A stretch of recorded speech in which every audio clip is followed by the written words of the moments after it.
Hello दोस्तों, good morning. स्वागत है एक बार फिर से आप सभी का एमजेटी एजुकेशन में। साथियों, आज है 26 फरवरी और आज की वीडियो में हम लोग बात करेंगे 26 फरवरी 2025 के मोस्ट इंपोर्टेंट करंट अफेयर के क्वेश्चंस के बारे में। सबसे पहले तो सभी को महाशिवरात्रि की बहुत बहुत शुभकामनाएं।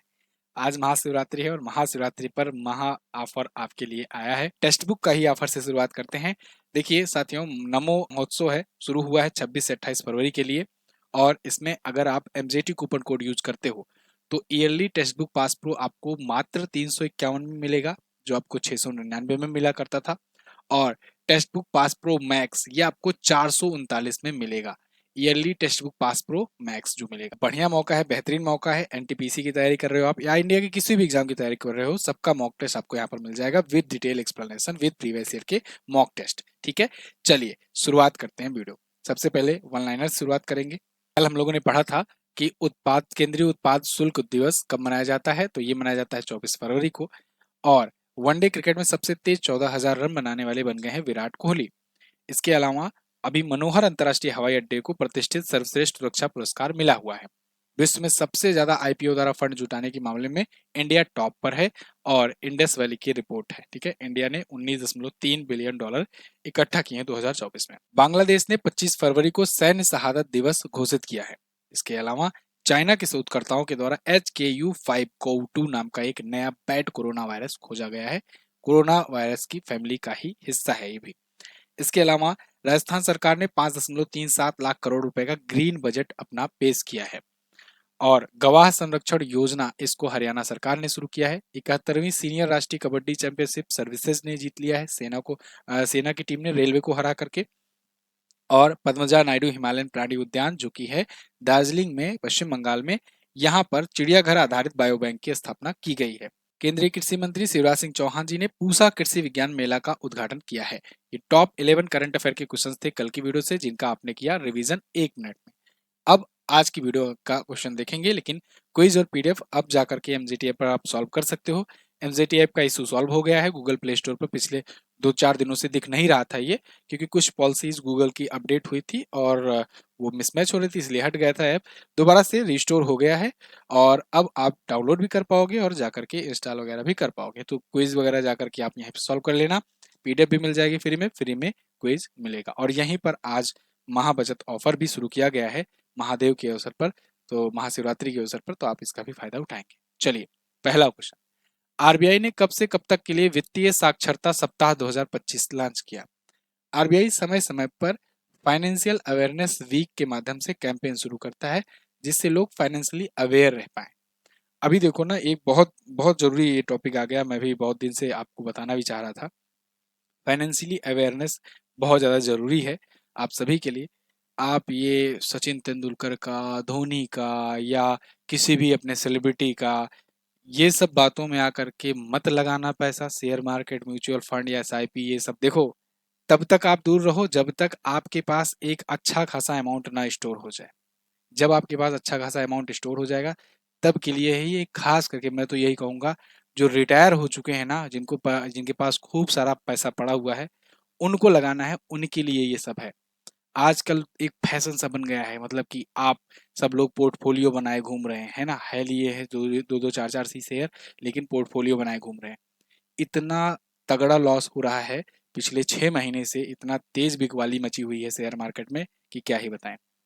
इस पर जल्द ही मैं सेशन लेकर के आऊंगा कि शेयर मार्केट में हाहाकार मचा हुआ है और ये सब पैसा लगाए जा रहे हैं केवल, और ये इन्फ्लुएंस में आकर के। ये ठीक वैसे ही समझो जैसे बोलो जुमा केसरी वाले पान मसाला बेच रहे हैं, है ना। ऐसे ही शेयर मार्केट में ये जो भी सेलिब्रिटी दिखते हैं, म्यूचुअल फंड सही है, ये है वो है, एड ऐसा ऐसा बनाएंगे, थोड़ा सा मतलब सिनेमैटिक दिखा करके कि बहुत अच्छा है, नहीं करोगे तो तुम पीछे रह जाओगे, 20 साल तक की स्टोर करो। भाई 20 साल कौन देखा है? 20 साल की बात छोड़ो, अभी का पहले देख लो, अभी इतनी हालत बुरी चल रही है। तो वित्तीय साक्षरता बहुत ज़्यादा ज़रूरी है, फाइनेंशियली बहुत ज़्यादा मजबूत होना ज़रूरी है। एजुकेशन तो सब ले लेते हैं, लेकिन फाइनेंशियल एजुकेशन जल्दी नहीं होता सबके पास। खैर, ये वाला 24 से 28 फरवरी तक मनाया जा रहा है आरबीआई के थ्रू, फाइनेंशियली अवेयर करने के लिए।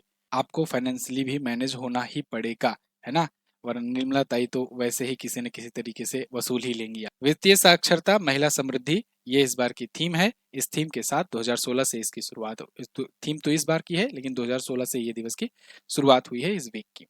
ठीक है, तो महिलाओं को आर्थिक और सामाजिक रूप से सशक्त बनाने पर इस बार का जोर दे रहा है। आरबीआई के नए गवर्नर कौन है? सिद्धार्थ मल्होत्रा 26वें बने हैं। 25वें शक्तिकांत दास जी थे, जो 2 महीने में ही रिटायर होने के बाद प्रधानमंत्री के प्रिंसिपल सेक्रेटरी 2 बन गए हैं। अभी कुछ दिन पहले मैंने आपको बताया था। ये महत्वपूर्ण दिवस हैं और इनको आप रिवाइज कीजिए। कल भी मैंने रिवीजन, कल नहीं परसों कराया था, तो आज आगे बढ़ेंगे। हाल ही में राष्ट्रीय धन्वंतरी आयुर्वेद पुरस्कार से किसे सम्मानित किया गया? राष्ट्रीय धन्वंतरी आयुर्वेद पुरस्कार, इससे सम्मानित किए गए हैं 3 व्यक्ति, ताराचंद शर्मा, मायाराम उनियाल, समीर गोविंद जमदग्नि। तो इन तीनों को सम्मानित किया गया हुआ है, ठीक है, आयुर्वेदा अवार्ड से, धन्वंतरी नेशनल धन्वंतरी या राष्ट्रीय धन्वंतरी आयुर्वेद पुरस्कार से। ये पुरस्कार में एक सर्टिफिकेट होता है, भगवान धन्वंतरी की प्रतिमा वाली एक ट्रॉफी होती है और 5 लाख का नगद पुरस्कार होता है, ठीक है ना, 5 यहाँ पर है, 5 लाख का नगद पुरस्कार होता है, ठीक है। तो प्रताप राव जाधव ने ये पुरस्कार प्रदान किया। अगला, फरवरी 2025 में प्रधानमंत्री नरेंद्र मोदी ने कहां पर एमपी ग्लोबल इन्वेस्टर समिट 2025 का उद्घाटन किया? तो एमपी ग्लोबल समिट का उद्घाटन किया गया भोपाल मध्य प्रदेश में, ठीक है ना। इसमें मध्य प्रदेश के ही रहेंगे जिले ऑप्शन में, ठीक है। यहाँ पर आप इंदौर ले लो, भोपाल ले लो, या और सब कर देना, क्विज में मैं ठीक करवा दूंगा। भोपाल मध्य प्रदेश में ये एमपी ग्लोबल इन्वेस्टर समिट हुआ। पिछले कई दिनों में मैंने आपको कई राज्यों के ग्लोबल इन्वेस्टर समिट के बारे में बताया। जैसे आपने देखा था उड़ीसा के ग्लोबल इन्वेस्टर समिट उड़ीसा में हुआ, इसके बाद राजस्थान में भी हुआ था, अभी यहाँ हुआ, महाराष्ट्र में हुआ था, ठीक है ना, उत्तर प्रदेश में हुआ है। तो ये ग्लोबल इन्वेस्टर समिट इसलिए हो रहा है क्योंकि राज्य सरकारें चाह रहे हैं कि ग्लोबली जो भी इन्वेस्टर आ रहे हैं वो उनके राज्यों में आकर के इन्वेस्टमेंट करें, जिससे उनके यहाँ इंफ्रास्ट्रक्चर को भी बढ़ावा मिले, उनके राज्य की जीडीपी बढ़े, उनके राज्य की इकोनॉमी ग्रो हो, साथ ही साथ उनके राज्य में एम्प्लॉयमेंट के भी साधन इकट्ठा हो सके, बन सके। तो ग्लोबल इन्वेस्टर समिट आजकल काफी अच्छे से प्रचलन में है। अभी देखा आपने कुछ दिन पहले पश्चिम बंगाल में हुआ था, बंगाल ग्लोबल इन्वेस्टर समिट। तो ये हो रहा है और लगातार इसे होने से ना इन्वेस्टमेंट को बढ़ावा मिलता है, ठीक है। तो पीएम मोदी ने अभी मध्य प्रदेश वाले का उद्घाटन किया। अब इसमें ऐसा नहीं है कि केवल विदेश वाले ही आते हैं, मतलब देश और विदेश जितने भी बड़े व्यापारी हैं, जो बिजनेसमैन हैं, उनको जाकर के बताया जाता है कि हमारे यहाँ आप अगर बिजनेस करना चाहते हो या कुछ इस्टेब्लिश करना चाहते हो तो हम कितना अनुकूल पर्यावरण आपको दे रहे हैं, है ना, कितना अनुकूल परिस्थितियां आपको दे रहे हैं, लाइसेंसिंग वगैरह का उतना झंझट नहीं करेंगे, बहुत सारी चीजें करेंगे, तो आप आओ हमारे यहाँ इन्वेस्ट करो, ठीक है। तो इससे इन्वेस्टमेंट को भी बढ़ावा मिलता है और राज्य ग्रो करता है। तो अभी भोपाल में जो हुआ मध्य प्रदेश में, वो मध्य प्रदेश का 8वां ग्लोबल इन्वेस्टर समिट था, ठीक है। लगभग हर साल होता है। 18 नई औद्योगिक नीतियां यहाँ पर लॉन्च की गई हैं। तो दुनिया भर के और देश भर के टॉप जो बिजनेस लीडर हैं वो आए हुए थे यहाँ पर। कुछ और आयोजन सम्मेलन जो पिछले दिनों में हुए हैं उनका रिवीजन करेंगे। सोल लीडरशिप सम्मेलन नई दिल्ली में हुआ। ट्रांसजेंडर का पहला अखिल भारतीय सम्मेलन अजमेर में। 8वां हिंद महासागर सम्मेलन मस्कट ओमान में हुआ, इंपॉर्टेंट है, याद रखना। अंतर्राष्ट्रीय महिला सम्मेलन बेंगलुरु में हुआ, कर्नाटक में। विश्व सरकार शिखर सम्मेलन दुबई में हुआ, ये भी इंपॉर्टेंट है, वर्ल्ड गवर्नमेंट समिट। बिम्स्टेक युवा शिखर सम्मेलन गांधीनगर में हुआ, गुजरात में। प्रथम रायसीना मध्य पूर्व सम्मेलन संयुक्त अरब अमीरात में हुआ। पहला ओलंपिक अनुसंधान सम्मेलन गुजरात में। और राष्ट्रीय खनन मंत्रियों का तीसरा सम्मेलन हुआ ओडिशा में। अगला, हाल ही में जारी global fire power index ranking में कौन सा देश टॉप पर है? तो ये हमेशा ये टॉप का फिक्स रहता है ना। टॉप पर हमेशा अमेरिका रहता है, सेकंड पर रूस रहता है, थर्ड पर चाइना रहता है और फोर्थ पर इंडिया रहता है। अभी कुछ दिन पहले ही, कुछ महीनों पहले ही ये आया था ग्लोबल फायर पावर इंडेक्स, तो उसमें भी सेम वैसी रिपोर्ट थी, भारत चौथे पर ही था, ठीक है ना। अभी भी भारत चौथे पर ही है, सेम वैसे की वैसी स्थिति बनी हुई है। वैश्विक रक्षा खर्च जो है यहाँ पर 2024 में $2.46 ट्रिलियन हो गया है, पहले $2.24 ट्रिलियन था, ठीक है। अंतर्राष्ट्रीय सामरिक अध्ययन संस्थान की रिपोर्ट आई है। तो वित्तीय वर्ष 2025 के केंद्रीय बजट में रक्षा मंत्रालय ने 6.81 लाख करोड़ का आवंटन भी किया है इस बार के बजट में। इस बार का बजट भी मैंने आपको वीडियो दी हुई है, उसको जरूर देखना, डिटेल बजट की रिपोर्ट है और वहां से क्वेश्चन बनते हैं। तो रक्षा के लिए, डिफेंस के लिए भारत 6.81 लाख करोड़ खर्च कर रहा है। खैर, आगे बढ़ते हैं। महत्वपूर्ण सूचकांक और बात करते हैं जो पिछले दिनों में आए थे। जैसे जलवायु जोखिम सूचकांक आया था, भारत 6ठे पर है। और भ्रष्टाचार धारणा सूचकांक में 96वें पर है, ये दोनों ही इंपॉर्टेंट है, रैंकिंग याद रखना। लॉजिस्टिक परफॉर्मेंस इंडेक्स में 38वें पर है। एडलमैन की ट्रस्ट बैरोमीटर रैंकिंग में तीसरे पर है। विश्व भविष्य कौशल सूचकांक फ्यूचर स्किल इंडेक्स में 25वें पर है। और हेनले पासपोर्ट इंडेक्स जो बदलता रहता है, अभी रिसेंट जो आया है उसमें हम लोग 80वें पर आ गए हैं। साइबर हमलों के मामले में थ्रेटलैंड की रिपोर्ट में दूसरे पर हैं। सतत व्यापार सूचकांक में यहाँ पर 23वें पर है। ठीक है, अगला, हाल ही में आयोजित युगांडा बैडमिंटन प्रतियोगिता में भारत ने निम्न में से कौन सा खिताब जीता? तो भारत ने अभी 3 खिताब जीते हुए हैं, पुरुष युगल का, पुरुष युगल का और मिश्रित युगल का, यानी मेंस सिंगल, मेंस डबल्स और मिक्स डबल्स का। तो ये तीनों खिताब जीते हैं भारत ने युगांडा बैडमिंटन प्रतियोगिता में। आप ये देख पाओगे, इंडिया विंस 3 टाइटल। ठीक है, इन 3 टाइटल में कौन कौन है विजेता भारत के, ये भी देख लो। मनराज सिंह, डिगंकू सिंह कौथोजम और अमान मोहम्मद की जोड़ी ने पुरुष युगल, ईशान भटनागर और श्रीनिधि नारायण की जोड़ी ने मिक्स डबल्स जीता हुआ है। और विमेन सिंगल और विमेन डबल्स की बात करें, जो भारत में नहीं आया है, वो गया है इसका जायसवाल यूएसए को, और लॉरेन लैम और एलिसन ली यूएसए की, इन दोनों ने जीता हुआ है। 19 से 23 फरवरी को कंपाला में आयोजन हुआ था। अच्छा, महादेव पर ऑफर पर मैंने आपको जो डिस्काउंट दिया है उसका कूपन कोड यहाँ पर जान लो। कूपन कोड है महादेव, MAHADEV। तो महादेव कूपन कोड लगाओगे तो आपको आपको जीएस का सफलता 3.0 बैच जो है वो मात्र 199 में मिल जाएगा, मात्र 199 में। लास्ट मौका है, अंतिम मौका है, क्योंकि अभी देखो पिछले कई दिन में जो भी ऑफर का समय आया तो ऑफर कोई नहीं दिया गया था। लंबे समय बाद ऑफर दिया जा रहा है, तो उसका फायदा उठाओ। इसके बाद भी इसमें एडमिशन क्लोज हो जाएगा। ठीक है, वीओडी फॉर्मेट में है, हर एक क्लास यहाँ पर अवेलेबल है। आप अभी से लेकर अभी से पूरी क्लास देख सकते हो। ऐसे ही एनटीपीसी वालों के लिए अर्जुन बैच है, इसमें भी आपका अंतिम ही मौका है। ठीक है, तो 199 में भी ये भी आप प्राप्त कर सकते हो। आरआरबी एनटीपीसी वाले कंप्लीट बैच है, हर एक सब्जेक्ट इसमें कवर कराया गया है। अर्जुन बैच आप ज्वाइन कर सकते हैं। ये दोनों बैच आप एमजेटी ऐप पर जाकर प्राप्त कर पाओगे। एमजेटी ऐप में जाना, लॉगिन वगैरह करने के बाद वीडियो कोर्स पे जाना। जिनको लॉगिन में इशू आ रहा है, लॉगिन विद गूगल क्लिक करके आगे बढ़ जाया करो। ठीक है ना, अपने आप लॉगिन हो जाएगा। वीडियो कोर्स में जाना है और उसके बाद वहां पर जाकर कूपन कोड में महादेव लिखना है। ठीक, आगे बढ़ते हैं। हाल ही में कहां पर तटीय सुरक्षा अभ्यास सागर कवच का समन्वय किया गया, यानी सागर कवच कहां आयोजित किया गया? तो ये तटीय सुरक्षा अभ्यास था सागर कवच, ये पश्चिम बंगाल के तट पर आयोजित किया गया। सागर कवच अक्सर होता रहता है ना, सागर कवच जो अभ्यास है तटों को सुरक्षित करने के लिए। तटीय आप जानते हो ना, भारत के 9 राज्य हैं तटीय राज्य। तट मतलब कि जो राज्य का बॉर्डर जो है वो समुद्र से लगता है, तो वो ऐसे राज्य तटीय राज्य कहलाते हैं। कुल 9 राज्य ऐसे भारत में हैं जो तटीय सीमा अपनी रखते हैं। जैसे आप इधर से गिनते आओ तो पश्चिम बंगाल है सबसे पहले, फिर उड़ीसा आपको मिल जाएगा, उसके बाद आंध्र प्रदेश मिल जाएगा। ठीक है, उसके बाद आपका तमिलनाडु पड़ जाएगा, फिर इधर केरला है, फिर कर्नाटक है, गोवा है, और उसके बाद फिर इधर महाराष्ट्र है और गुजरात है। ठीक है, तो 9 राज्य ऐसे हैं जो तटीय सीमा लगाते हैं, जिसमें सबसे लंबी तटीय सीमा जो है, मैं लिख दे रहा हूँ, सबसे लंबी तटीय सीमा, सबसे लंबी जो है ये किसकी है? तो आप बताओगे गुजरात की है, और सेकंड पर है आंध्र प्रदेश। आंध्र प्रदेश जिसकी तटीय सीमा है। ठीक है ना, सबसे लंबी गुजरात की है। क्लियर नहीं दिख रहा है, चलो खैर।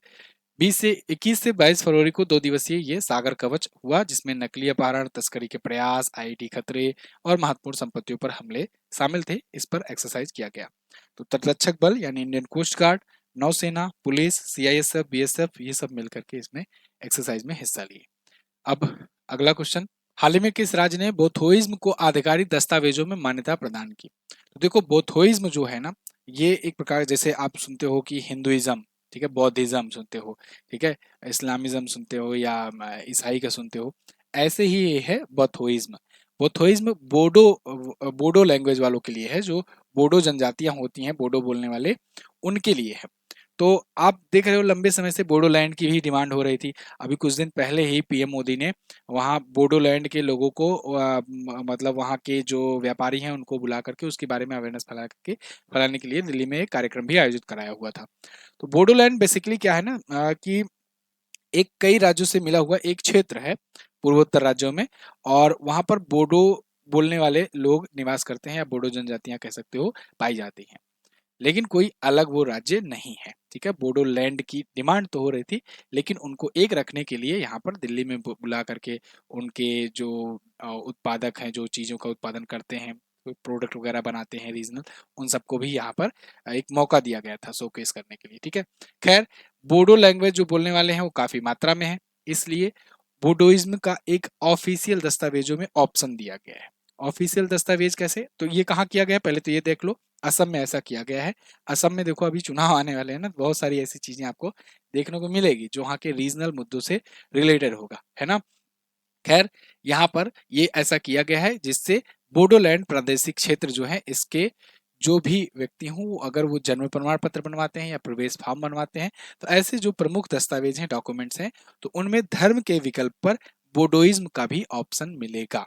ठीक है, जब धर्म पूछा जाता है ना किस धर्म से हो, तो हिंदुइज्म, बौद्धिज्म ऐसा वगैरह लगाते हैं सब, तो वहां पर बोडोइज्म भी, बोथोइज्म भी मिलेगा। ठीक है, तो ये बोथोइज्म कहो या बोडोइज्म कहो, जो भी कहो वहां की लैंग्वेज में। तो हिंदू धर्म के पंचतत्व की तरह ये भी 5 प्राकृतिक तत्वों के इर्द गिर्द घूमती है इनकी पारंपरिक आस्था जो है। अगला, असम के बारे में अगर जानना चाहोगे तो असम ये रहा, मध्य में असम है। इनसे सभी राज्य अलग हुए हैं असम से समय समय पर। पहले ये अहोम साम्राज्य हुआ करता था, और मुगल मुगल सेना को इसने यहाँ पर एक थे लचित बरफुकन जी, बहुत पूजे जाते हैं यहाँ पर। अभी गृह मंत्री अमित शाह जी ने एक मूर्ति का भी अनावरण किया था इनका। लचित बरफुकन सेनापति थे अहोम साम्राज्य का, और इन्होंने लगभग 12 से 13 बार लौटाया था मुगलों की सेना को यहाँ से। मतलब कभी भी मुगल की सेना इधर जीत ही नहीं पाई, पहुंच ही नहीं पाई, जबकि पूरा भारत तक लगभग में कब्जा था औरंगजेब के टाइम पर भी। खैर, अहोम साम्राज्य से ही सब अलग हुआ धीरे धीरे। अरुणाचल प्रदेश यहाँ से अलग हुआ, उसके बाद नागालैंड, मणिपुर, मिजोरम, ठीक है ना, त्रिपुरा, ये सब सब अलग होता गया। तो असम इन सबसे अपना बॉर्डर लगाता है। कहने का मतलब हमारा यही था कि आपको ये याद नहीं करना है कि किससे किससे असम बॉर्डर लगाता है। यहाँ पर जितने भी राज्य है ना, सबसे बॉर्डर लगाता है असम। ठीक है, क्योंकि सब इसी से अल्टीमेटली अलग हुए हैं। खैर, हिमंता बिस्वा शर्मा यहाँ पर बीजेपी पार्टी से सीएम है। यहाँ की राजधानी है दिसपुर। और अगर आपको याद हो तो अभी डिब्रूगढ़ को सेकंड राजधानी घोषित किया था किसने, सेकंड कैपिटल घोषित किया था किसने, हिमंता बिस्वा शर्मा ने। जब ये मांग उठी थी ना कि गुवाहाटी को बनाना चाहिए था, डिब्रूगढ़ को बना दिए। खैर, लक्ष्मण प्रसाद आचार्य यहाँ के गवर्नर हैं। यहाँ पर हफलोंग, चंडूबी, दिघाली पुखरी, शिवसागर, तमरंगा, डिगबोई झील, दीपोर बिल, सोनबिल, देहिंग लेक, ये सभी यहाँ पर झीलें हैं। रायमोना, काजीरंगा, मानस, नामेरी, औरंग, डिब्रूगढ़ सैखोवा और देहिंग पटकाई ये प्रमुख नेशनल पार्क हैं। बिहू नृत्य, ये बहुत ही फेमस नृत्य होता है। 3 प्रकार के बिहू होते हैं। गिनीज वर्ल्ड रिकॉर्ड इसके नाम बन चुका है। और भोरताल नृत्य यहाँ होता है, खम्बाली में होता है। अभी झुमोर नृत्य हुआ, झुमोर, झुमोर, मोर, ठीक है। तो झुमोर नृत्य जो हुआ, इसने भी एक रिकॉर्ड बनाया। अभी 24 फरवरी को ही ये हुआ था, मैंने इस पर क्वेश्चन भी आपको कवर कराया हुआ था। ये यहीं पर आयोजित किया गया, ठीक है ना, असम में, ये भी ध्यान रखना। खैर, 35 जिले हैं, विधानसभा में 126 सीटें हैं, लोकसभा में 14 और राज्यसभा में 7 सीटें यहाँ से जाती हैं। अगला क्वेश्चन, चर्चित पुस्तक life on Mars collected stories, इसके लेखक कौन है। इस पुस्तक को लिखा है नमिता गोखले ने। नमिता गोखले की ये पुस्तक है, और ये पुस्तक बेसिकली 2 पार्ट्स में है, ठीक है ना, 2 खंड इसके आएंगे, 2 पार्ट में है, 2 सेक्शन में है। इसमें पहला सेक्शन जो है ये love and other D arrangement है, और दूसरा सेक्शन इसका है the mirror of the Mahabharata. ठीक है, तो ये पौराणिक कथाओं वगैरह से संबंधित है। 15 कहानियों का बेसिकली इसमें संग्रह है। नाम है life on Mars collected stories, ठीक है ना। नमिता गोखले की पुस्तक है, ये बात आप याद रखेंगे। पिछले दिनों में जो पुस्तकें आई थी उनका भी रिवीजन करना बनता है। रिवीजन में खूब कराऊंगा, बस आपको साथ देना है, ठीक है ना। तो यहाँ पर देखो, द न्यू आइकॉन नाम का, सावरकर एंड द फैक्ट नाम की ये पुस्तक आई, अरुण शौरी की, बहुत इंपॉर्टेंट पुस्तक है, याद रखना। आई एम, गोपीचंद हिंदुजा की पुस्तक थी। एक होर अश्वत्थामा, ये स्वर्गीय चमन अरोड़ा के द्वारा लिखी गई थी। How India scaled mount G20, Amitabh Kant की पुस्तक थी। अमिताभ कांत जो है, ये G20 जब आयोजन हुआ था भारत में तो उसके शेरपा थे ये, ठीक है, इनका नाम याद रखना। The world after Gaza, Pankaj Mishra की पुस्तक है, सब इंपॉर्टेंट पुस्तक है। Parliament, power, function and privilege, KS Chauhan की पुस्तक है, ये भी इंपॉर्टेंट है।